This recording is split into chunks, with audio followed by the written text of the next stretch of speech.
अथ षष्ठोऽध्यायः। नारद जी के पूर्व चरित्र का शेष भाग। श्री सुत जी कहते हैं, शौनक जी, देवर्षि नारद के जन्म और साधना की बात सुनकर सत्यवती नंदन भगवान श्री व्यास जी ने उनसे फिर यह प्रश्न किया। श्री व्यास जी ने पूछा, नारद जी, अब आपको ज्ञानोपदेश करने वाले महात्मा गण चले गए, तब आपने क्या किया?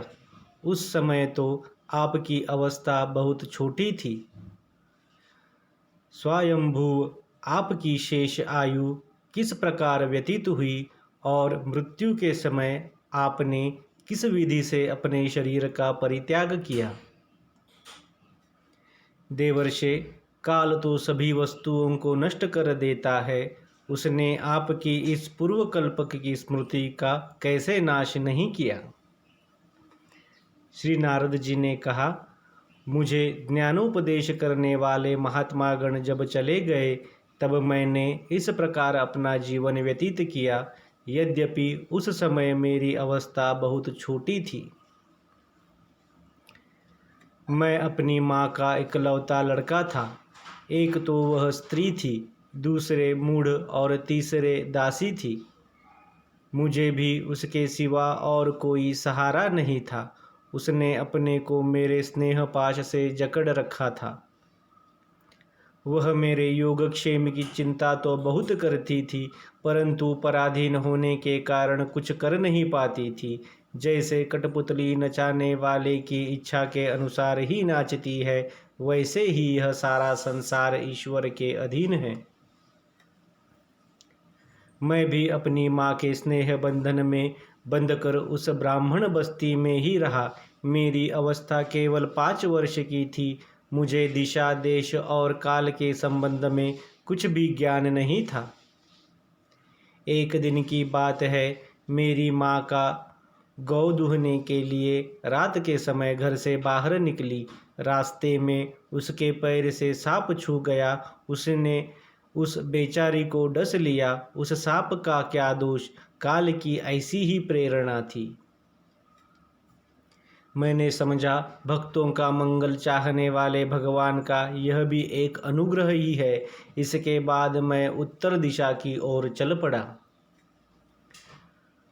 उस ओर मार्ग में मुझे अनेकों धन धान्य से संपन्न देश, नगर, गांव, अहीरों की चलती फिरती बस्तियां, खाने, खेड़े, नदी और पर्वतों के तटवर्ती पड़ाव, वटिकाएं, वन, उपवन और रंग बिरंगी धातुओं से युक्त पवित्र पर्वत दिखाई पड़े। कहीं कहीं जंगली वृक्ष थे, जिनकी बड़ी बड़ी शाखाएं हाथियों ने तोड़ डाली थी। शीतल जल से भरे हुए जलाशय थे, जिनमें देवताओं के काम में आने वाले कमल थे। उन पर पक्षी तरह तरह की बोली बोल रहे थे और भौरे मंडरा रहे थे। यह सब देखता हुआ मैं आगे बढ़ा। मैं अकेले ही था। इतना लंबा मार्ग तय करने पर मैंने एक घोर गहन जंगल देखा। उसने नरकट बांस, सेंठा, कुश कीचक आदि खड़े थे। उसकी लंबाई चौड़ाई भी बहुत थी और वह सांप, उल्लू, सियार आदि भयंकर जीवों का घर हो रहा था। देखने में बड़ा भयावना लगता था। चलते चलते मेरा शरीर और इंद्रियां शिथिल हो गई। मुझे बड़ी जोर की प्यास लगी। भूखा तो था ही। वहाँ एक नदी मिली। उसके कुंड में मैंने स्नान, जलपान और आचमन किया। इससे मेरी थकावट मिट गई। उस विजन वन में एक पीपल के नीचे आसन लगाकर मैं बैठ गया। उन महात्माओं से जैसा मैंने सुना था, हृदय में होने वाले परमात्मा के उसी स्वरूप का मैं हीन मन ही मन ध्यान करने लगा। भक्ति भाव से वशीकृत चित्त द्वारा भगवान के चरण कमलों का ध्यान करते ही भगवत प्राप्ति की उत्कट लालसा में मेरे नेत्रों में आंसू छल छला आए और हृदय में धीरे धीरे भगवान प्रकट हो गए। व्यास जी, उस समय प्रेम भाव के अत्यंत उद्रेक से मेरा रोम रोम पुलकित हो उठा, हृदय अत्यंत शांत और शीतल हो गया।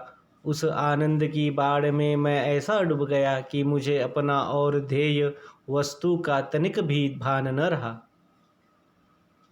भगवान का वह अनिर्वचनीय रूप समस्त शोकों का नाश करने वाला और मन के लिए अत्यंत लुभावना था। सहसा उसे न देख मैं बहुत ही विकल हो गया और अनमना सा होकर आसन से उठ खड़ा हुआ।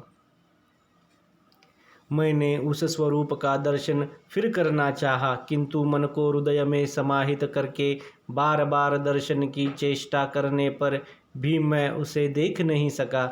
मैं अतृप्त समान आतुर हो उठा।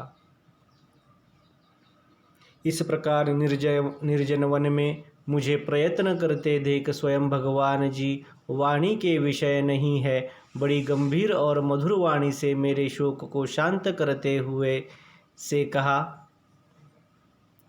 खेद है कि इस जन्म में तुम मेरा दर्शन नहीं कर सकोगे। जिनकी वासनाएं पूर्णतया शांत नहीं हो गई है, उन अधकचरे योगियों को मेरा दर्शन अत्यंत दुर्लभ है। निष्पाप बालक, तुम्हारे हृदय में मुझे प्राप्त करने की लालसा जागृत करने के लिए ही मैंने एक बार तुम्हें अपने रूप की झलक दिखाई है। मुझे प्राप्त करने की आशंका से युक्त साधक धीरे धीरे हृदय की संपूर्ण वासनाओं का भली भांति त्याग कर देता है। अल्पकालीन संत सेवा से ही तुम्हारी चित्तवृत्ति मुझ में स्थिर हो गई है। अब तुम इस प्राकृत मलिन शरीर को छोड़कर मेरे पार्षद हो जाओगे। मुझे प्राप्त करने का तुम्हारा यह दृढ़ निश्चय कभी किसी प्रकार नहीं टूटेगा। समस्त सृष्टि का प्रलय हो जाने पर भी मेरी कृपा से तुम्हें मेरी स्मृति बनी रहेगी। आकाश के समान अव्यक्त सर्वशक्तिमान महान परमात्मा इतना कहकर चुप हो रहे। उनकी इस कृपा का अनुभव करके मैंने उस श्रेष्ठों से भी श्रेष्ठतर भगवान को सिर झुकाकर प्रणाम किया। तभी से मैं लज्जा संकोच छोड़कर भगवान के अत्यंत रहस्यमय और मंगलमय मधुर नामों और लीलाओं का कीर्तन और स्मरण करने लगा। स्पृहा और मदमत्सर मेरे हृदय से पहले ही निवृत्त हो चुके थे। अब मैं आनंद से काल की प्रतीक्षा करता हुआ पृथ्वी पर विचरने लगा। व्यास जी, इस प्रकार भगवान की कृपा से मेरा हृदय शुद्ध हो गया, आसक्ति मिट गई और मैं श्री कृष्ण परायण हो गया। कुछ समय बाद जैसे एकाएक बिजली कौंध जाती है, वैसे ही अपने समय पर मेरी मृत्यु आ गई। मुझे शुद्ध भगवत पार्षद शरीर प्राप्त होने का अवसर आने पर प्रारब्ध कर्म समाप्त हो जाने के कारण 5 भौतिक शरीर नष्ट हो गया। कल्प के अंत में जिस समय भगवान नारायण एक कारणव प्रलयकालीन समुद्र के जल में शयन करते हैं, उस समय उनके हृदय में शयन करने की इच्छा से इस सारी सृष्टि को समेट कर ब्रह्मा जी जब प्रवेश करने लगे, तब उनके श्वास के साथ मैं भी उनके हृदय में प्रवेश करने गया। 1 सहस्र चतुर्युगी बीत जाने पर जब ब्रह्मा जगे और उन्होंने सृष्टि करने की इच्छा की, तब उनकी इंद्रियों से मरीचि आदि ऋषियों के साथ मैं भी प्रकट हो गया।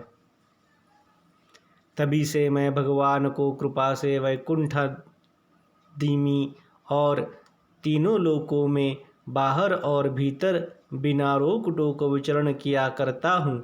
मेरे जीवन का व्रत भगवत जन अखंड रूप से चलता रहता है। भगवान की दी हुई